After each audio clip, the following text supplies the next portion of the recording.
tetangga belakang itu ngelihat. Iya, iya betul. Dia main di depan rumahnya. Iya, iya. Rumahnya pikirnya mungkin tetangga itu berpikir ada yang ngikuti. Iya, iya.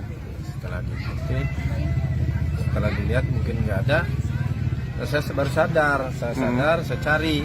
Iya, iya. Cari, tanya ke belakang nggak ada, tanya keliling ke kiri kanan tetangga, sampai ke kandang-kandang ayam saya cari nggak ada. Logika saya mungkin ke kali, saya loncat ke kali, saya cari sampai ke jembatan panjang itu yang tadi Basarnas kumpul di sana, sampai di sana.